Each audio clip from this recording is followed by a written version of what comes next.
Think about those moments you felt an almost electric sense of self-reliance, that quiet confidence, knowing you can handle whatever comes your way. Yeah. It's a powerful feeling, isn't it? It really is. And it often strikes when you're the one calling the shots, trusting your own judgment. That feeling is fascinating. We're often conditioned, I think, to believe that strength comes from external validation or support, but there's a compelling argument for the immense power that lies within individual self-reliance. Absolutely. And that's precisely what we're diving into today. The mindset of the lone wolf, as explored in a really thought-provoking speech by Jim Rohn. Ah, Jim Rohn. We're going to unpack what it truly means to be self-reliant and independent when striving for our goals. The source material really emphasizes cultivating that inner fortitude and, moving forward with a clear sense of your own direction. It might seem counterintuitive at first glance, though. We're so often told about the importance of building networks and collaborative teams. Right. The idea of intentionally walking alone can sound almost isolating in that context. That's the apparent contradiction we want to explore. It's about understanding this particular perspective on personal power and achievement. A different angle, maybe. Exactly. So our mission today is to dissect these key ideas around self-reliance, independence, and the surprising strength you can unearth by walking alone, while also clarifying, hopefully, what that doesn't necessarily mean about shutting yourself off from the world. Okay, sounds good. Where do we start? Okay, let's unpack this. Ron starts by drawing a really important distinction. The difference between feeling lonely and choosing to be alone. Right. That's crucial to grasp here. Loneliness, as he describes it, is often a state of mind, isn't it? An emotional emptiness, a yearning for connection that feels unfulfilled. Yes, and it often feels passive, like something that's happening to you. Mm-hmm. Whereas being alone, that's different. Exactly. But being alone, true solitude, is something entirely different. It can be a state of power, of self-reliance, of genuine independence. It's intentional. It's intentional. Mhm. And it's in those moments when you're free from external distractions and influences that you can really begin to understand your own values and motivations at a deeper level. Yeah, finding your own signal amidst all the noise. It really connects with that desire for those aha moments, that profound self-understanding we're all kind of seeking. This raises a crucial point about self-discovery. Think about how societal pressures and, constant connection can sometimes create an echo chamber where we might mistake external validation for our own authentic desires. True solitude can be the only way to break free from this and truly hear ourselves. And Ron shares a really pivotal moment, this anecdote about his mentor. His mentor told him, Jim, if you want to succeed, you have to be willing to go it alone. That must have been jarring initially. Well, initially, Ron admits he didn't fully understand this. His first thought was, like you said earlier, that success was all about building that extensive network, having a strong team around him. Which is the common wisdom, right? Exactly. This anecdote really highlights that common initial misunderstanding. We often equate achievement with external support and validation. But the mentor's advice cleverly shifts that focus. It moves towards internal fortitude, a willingness to stand on one's own 2 feet. The mentor wasn't dismissing the value of connections, not at all. But he was emphasizing the fundamental importance of being able to stand apart from the crowd when necessary. To make your own decisions based on your own convictions? Even if they aren't popular or easily understood, yeah. Yeah. And ultimately, to forge your own unique path. That's where the real lesson about the power of self-reliance truly resonated with Ron. What's fascinating here is the development of independent thought that comes with that. When you're not constantly seeking consensus or validation from a group, you're compelled to cultivate your own judgment, to really trust your own reasoning and analysis. Exactly. When you choose to walk alone at times, you learn to really tune into your inner voice, those gut instincts. Yeah, less noise. You're not constantly being swayed by the latest trends or the prevailing opinions of others. This really contributes to building that robust confidence in your own understanding, the kind that comes from truly absorbing and processing information yourself. And if we connect this to, say, effective decision-making, solely relying on external advice can actually be quite risky sometimes. How so? Well, while seeking counsel is valuable, of course the ultimate responsibility for our choices and their consequences rests squarely with us, doesn't it? True. So developing that internal compass, that strong sense of your own direction, becomes absolutely essential. Now, it's really important to be clear, and the source emphasizes this. Walking alone doesn't equate to complete isolation or a refusal to accept help when it's offered. Right. It's not about being a hermit. Not at all. It's not about shutting yourself off from all collaboration. Instead, it's about establishing a strong internal foundation first. Knowing who you are before you join the group, essentially. Precisely. Ultimately, you are the one who's accountable for your own progress, your own fulfillment, your own life. It's about embracing that full sense of ownership. This concept of ownership is truly pivotal. When you genuinely own your outcomes, both the successes and the setbacks, it fundamentally alters your perspective. How does it alter it? You transition from being maybe a passive observer of circumstances to becoming an active agent in shaping your own reality. You take the reins. And when you embrace that ownership, something quite remarkable happens. You start to see opportunities in situations where others might only perceive obstacles. Yeah, you look for the way through, not just the wall. You begin to identify potential solutions where others are simply making excuses. There's a real sense of empowerment and freedom that comes with that fundamental shift in mindset. It's definitely one of those aha moments the source illuminates. This aligns perfectly with the distinction between a proactive and a reactive mindset. When you are truly self-reliant, you are far more likely to take initiative, to actively create your own opportunities. Rather than just waiting for them. Exactly, rather than passively waiting for them to materialize. Of course, this path isn't always smooth or easy, let's be real. The source makes it clear that it demands a significant degree of courage. Oh, absolutely. Unwavering determination, too. And a willingness to confront your own fears and limitations head on.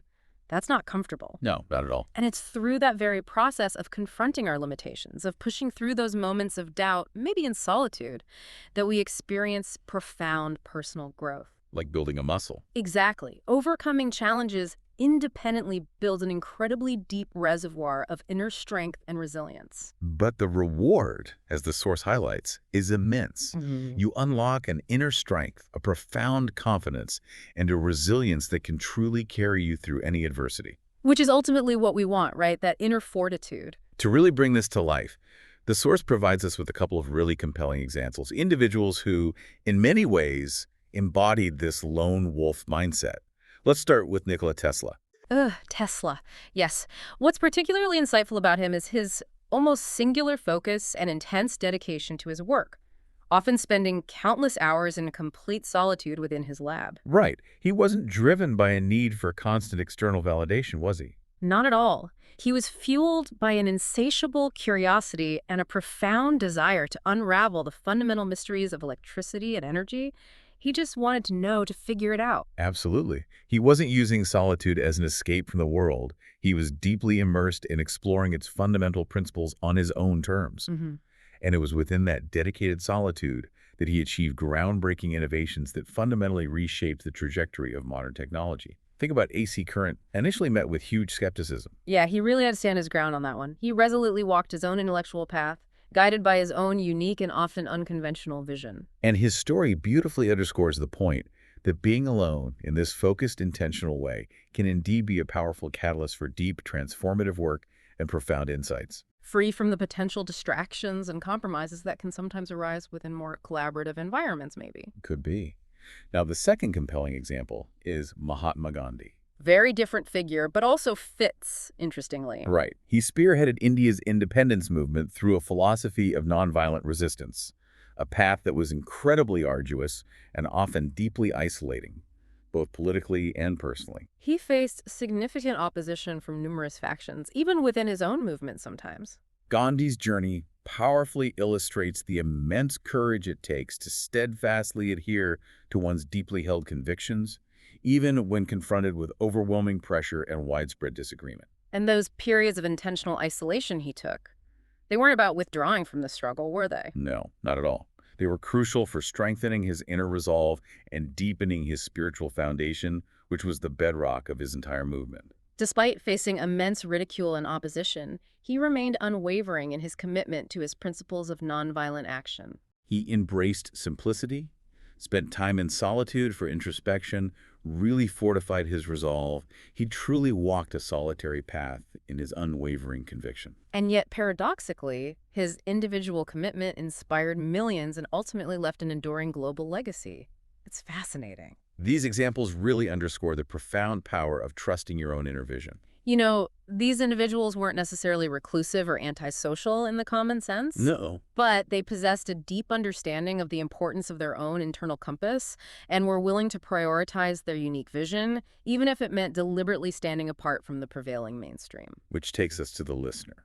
So, what does all of this mean for you? The source encourages you to actively seek out and define your own unique path. And to cultivate a deep trust in your own instincts and your own vision. And crucially, to be willing to stand alone, to walk alone if necessary, in the determined pursuit of your most meaningful goals. You might encounter misunderstandings or even criticism along the way. Yeah, that's almost inevitable sometimes, isn't it? But that can sometimes be the consequence, maybe the price, of pursuing something truly significant and groundbreaking. It does raise an important consideration about navigating external pressures. When your choices deviate from the norm, it can create discomfort or resistance in others. Definitely.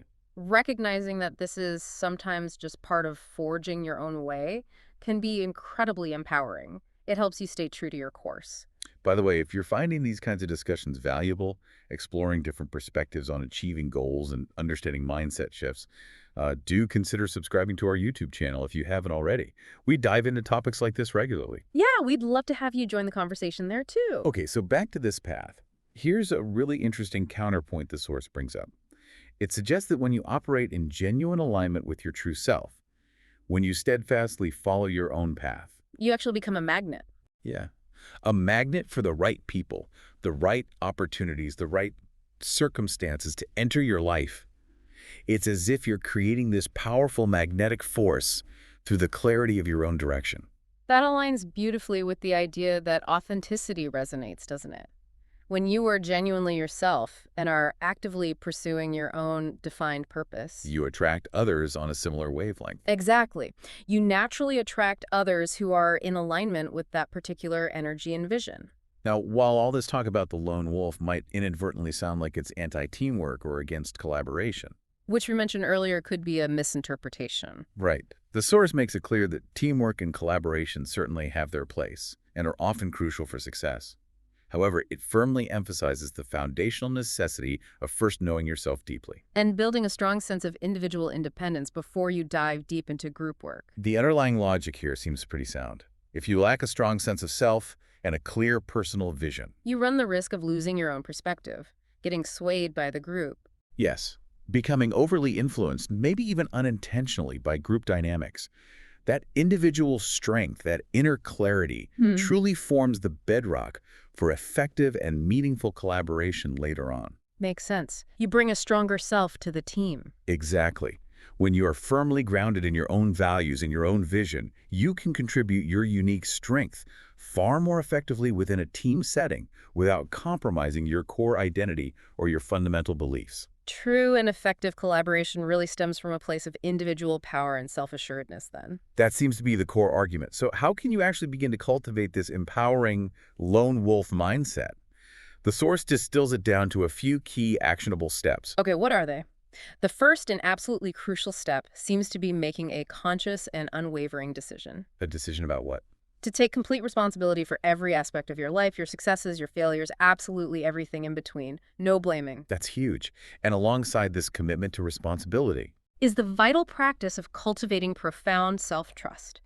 Genuinely believing in your own inherent capabilities and your ability to learn and adapt. Trusting yourself. and then of course comes the indispensable element of taking consistent action. Right. It's not just thinking about it. Not solely about intellectual understanding or deep contemplation, it's about actively engaging in the often challenging inner work required to build that unshakable strength, that quiet confidence, and that enduring resilience. Which involves consciously confronting your fears, actively overcoming self-doubt. And setting those significant goals and pursuing them with unwavering determination. Keep going. And serving as the bedrock for all of this is the critical act of finding your fundamental why, your core purpose that drives you. Why is it so important?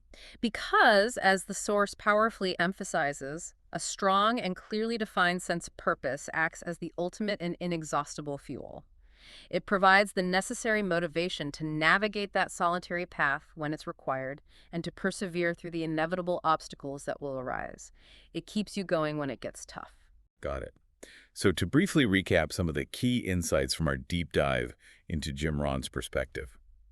We've explored the profound power of cultivating self-reliance The really crucial distinction between that often negative state of loneliness and the potentially empowering state of choosing to be alone. and the fundamental importance of deeply trusting your own unique path and your own internal guidance. And perhaps one of the most significant takeaways is that walking alone, as it's presented here, isn't about embracing permanent isolation or rejecting connection, No. but rather about building an incredibly strong inner foundation.